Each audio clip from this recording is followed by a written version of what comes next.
안녕하세요. 축구 전문 기자 한준입니다. 토트넘 허스퍼가 2023-2024 시즌 엔지 포스테코글루 감독과 함께 환골 탈퇴를 했죠. 화끈한 공격 축구, 적극적인 패스 축구에 안정적인 수비까지 보여주고 있습니다. 최근 두 경기 맨유전 그리고 본머스전을 2대0으로 승리하면서 다득점 경기를 하는 모습 보여줬고 또 실점하지 않았는데요. 미키 판더펜의 합류로 후방이 단단해졌고 또 미드필드 라인은 메디슨 선수의 영입을 통해서 창의성도 가미됐고 비수마와 사르 선수를 3미들 체제에서 제대로 활용하기 시작했습니다. 다만 숙제로 남은 것은 최전방 공격진의 결정력인데요. 해리 케인 선수가 바이에른 뮌헨으로 이적한 가운데 히샬리송 선수에게 이 9번 역할을 맡겼는데 마침표를 찍지도 못하고 있고 연계도 안 좋다 보니까 오히려 맨유전과 본머스전 모두 히샬리송이 후반 중반에 교체되고 손흥민 선수가 원톱으로 갔을 때 조금 더 플레이가 살아나는 모습들을 보였습니다. 이러한 부분들은 손흥민 선수의 전술적인 영향력을 높이는 데 있어서 긍정적이긴 하지만 그래도 확실하게 구심점이 될 수 있는 타깃형 스트라이커 9번 공격수가 필요하다라는 요구가 이어지고 있어요. 토트넘 허스퍼가 해리 케인 선수를 꽤 비싸게 매각했기 때문에 이적 자금을 꽤 든든하게 확보한 상황인데요. 8월 이적 시장의 문이 닫히기 전에 포스테코글루 감독도 뭔가 일이 일어날 수 있다라고 이야기를 했었는데 영국의 정론지 공신력 높은 신문이죠. 텔레그래프에서 히샬리송을 대체할 수 있는 거액의 공격수 협상이 이루어지고 있다고 보도했습니다. 이미 한 차례 이적설이 나왔던 선수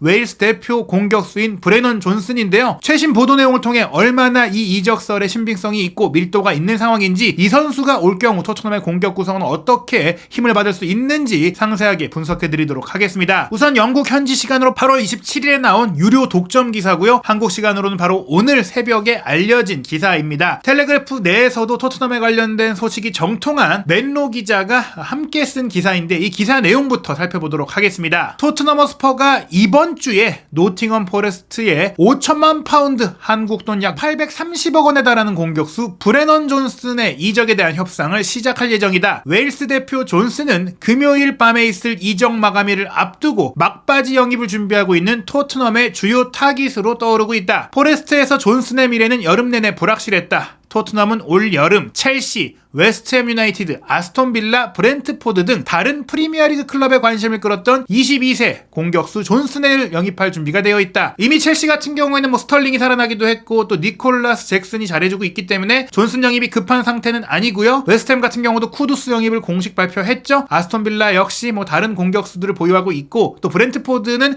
협상을 했지만 노팅엄이 원하는 금액을 맞춰주지 못하고 있어요. 이런 가운데 이번 주에 이적 시장의 문이 닫히는데 토트넘이 결국에는 히샬리송이 이제 3라운드까지 위력을 발휘하지 못하면서 존슨 영입에 돈을 쓰겠다라는 결정을 한 것 같습니다. 협상이 개시됐다라는 이제 보도가 나온 것인데요. 토트넘이 이미 잉글랜드 대표 제임스 메디슨도 영입했고 측면 공격수로 이스라엘 대표인 마노르 솔로몬도 영입했고 데안 쿠루셉스키와 완전 이적 계약을 맺으면서 공격 라인을 좀 강화를 했어요. 하지만 케인 선수가 떠났기 때문에 여전히 이적 시장에 철수하지 않았다라고 했는데요. 다만 케인 선수를 매각한 대금을 그대로 다 현금으로 쓰겠다는 게 아니라 현재 사실 토트넘에서 프리시즌 기간부터 생각보다 좋은 경기력을 보이고 있는 센터백 다빈손 산체스가 또 노팅엄의 관심을 받고 있기도 하고 브라이언 힐 같은 경우도 부상 중이긴 하지만 잠재력이 있는 좀 젊은 선수이니까 요 선수를 껴서 조금은 현금 지출을 낮추고 노팅엄에게 조금 이제 선수 플러스 현금으로 제시할 수 있다. 이런 얘기들도 나오고 있습니다. 일단 노팅엄 포레스트가 브레넌 존슨을 보내는 데 있어서 5천만 파운드를 최소한 받아야 되겠다라고 이제 여기고 있는데 브렌트포드가 두 차례 오퍼를 했지만 거절했어요. 그 중에서도 최신 오퍼가 3,500만 파운드였으니까 1,500만 파운드 가까이 차이가 나고 있잖아요. 좁히기 쉽지 않은 간극입니다. 토트넘 같은 경우에는 5천만 파운드를 다 주진 않더라도 4천만 파운드를 주고 옵션으로 1,000만 파운드를 채워주거나 선수를 껴두는 조건을 통해서 충분히 협상이 될 것이다 라고 생각하고 있다라는 얘기인데요. 존슨 같은 경우에는 일단 지난 시즌 노팅엄 포레스트가 프리미어리그에 잔류하는 과정에 리그에서만 8득점 3도움으로 이미 검증된 이제 득점력을 보여줬기 때문에 시장에서 충분히 이제 가치가 있는 선수 즉시 전력감으로 꼽히고 있습니다. 다만 그렇다면 이 노팅엄 포레스트가 왜 존슨을 매각할 생각을 가지고 있느냐? 일단은 이제 홈그로운 인재이기 때문에 이제 선수 스쿼드 등록에서도 유리한 선수이긴 한데 다만 지금 노팅엄 포레스트는 공격 라인 쪽은 충분히 숫자가 있지만 미드필드 보강이 필요하다고 합니다. PSV 에인토벤의 그 수비형 미드필드인 이브라임 상갈의 영입을 하고자 하는데 바이아웃 금액이 3,200만 파운드 요 돈을 좀 내기가 현금적으로 좀 부족하다라는 얘기들이 나오고 있어요. 그래서 존슨을 매각한 이후 그 돈으로 상가레를 영입하고자 한다. 상가레 같은 경우에는 파리 세르제르맹도 연결이 됐었고 다른 빅클럽도 연결이 되고 있다 보니까 경쟁을 하려면 하려면 실탄을 좀 마련해야 되는데 그를 위해서 존슨을 팔 수 있다. 만약에 상가레를 데려오지 못할 경우에는 뭐 칼럼 호드슨 오도이라든지 또 맨시티의 잉글랜드 21세 이하 대표 주장인 테일러 하우스 벨리스 뭐 이런 선수들까지 좀 생각하고 있다고 하는데, 이렇게 지금 미드필드 보강이 필요한 이유가 존조 쉘비라든지 레모 프로일러 같이 지난 시즌에 조금 기대에 미치지 못했던 베테랑 미드필드를 정리할 생각이고, 또 다른 일부 선수들도 떠날 예정이기 때문에 조금 미드필드는 보강이 필요한 상황이다. 공격진 같은 경우에는 이미 타이어 아워니가 스트라이커 포지션에서 굉장히 잘해주고 있잖아요. 지난 시즌에 아워니와 존슨이 투톱으로 뛰면서 잘하긴 했지만 올 시즌에는 원톱도 가동을 하고 있기 때문에 존슨이 떠나간다고 하더라도 아워니를 믿고 갈 수 있고, 또 이미 존슨처럼 빠르고 전방위적인 활동이 가능한 공격수로 맨유로부터 이제 앤서니 엘랑가를 영입을 했잖아요. 엘랑가를 영입한 것 자체가 어떻게 보면 브레넌 존슨이 떠날 것을 대비한 상황이다라고도 볼 수가 있겠고요. 또 장신 공격수로 크리스 우드라는 이제 후반전에 쪼크로 쓸 수 있는 선수가 있고, 또 황의조 선수도 남아있기 때문에 어떻게 보면은 공격 라인은 뎁스가 충분히 있는 상태다. 그래서 정리하고 미드필드 보강에 나설 것이다. 이렇게 볼 수 있겠습니다. 그렇다면 이 존슨 선수를 토트넘에 왜 원하느냐? 영국의 프리미어리그 주간 방송사인 스카이 스포츠가 이미 지난 8월 1일에도 보도를 했던 바가 있는데요. 존슨이 현재 토트넘이 딱 원하는 프로필의 선수, 핏이라는 표현을 썼죠. 그렇게도 소개를 했습니다. 이 선수가 다른 팀에서는 스트라이커로 뛰기 좀 애매해요. 노팅엄에서도 아워니와 비겐스몰로 뛰기도 했었고 조금은 가짜 9번 유행의 선수인데, 포스테코글루 감독의 이 전술 성향에는 부합하는 공격 자원이다. 여기에 플러스 해리 케인이 떠나면서 홈그로운 자원이 좀 부족해졌던 토트넘이기 때문에 이 브레넌 존슨이 홈그로운의 리스트를 채울 수 있는 그런 선수이고, 또 토트넘이 계속해서 어린 선수, 잠재 가치가 있는 선수, 앞으로 더 비싸질 수 있는 선수, 유망주를 영입해왔던 팀인데 그런 프로필에도 맞는 선수이기 때문에 영입을 하려고 한다. 이런 분석들을 디 애슬레틱에서 이미 내놓았던 바가 있습니다. 다만 이런 선수들은 팀에서 팔고 싶지 않아 하는데, 말씀드린 대로 노팅엄 포레스트는 매각할 의사가 있고 브렌트포드와 이미 협상을 해왔고, 브렌트포드와 협상이 결렬될 이유는 나폴 세일이어서가 아니라 금액이 안 맞았기 때문이다. 이렇게 볼 수가 있겠습니다. 브레넌 존 선수의 프로필을 살펴보면 2001년생 어린 선수예요. 생일이 지나지 않았기 때문에 만 22세인 상황인데요. 이 선수 다만 이제 스트라이커 9번 자리에 뛰기에는 좀 179cm로 키가 작은 게 아니냐라고 보실 수가 있어요. 실제로 주 포지션도 좌우 윙과 공격형 미드필더로 되어 있는데, 말씀드린 대로 엄청난 속도를 갖고 있는 선수입니다. 실제로 지난 2022-2023 시즌 프리미어리그에서 가장 빠른 순간 속도를 기록한 게 브레넌 존슨이었습니다. 무려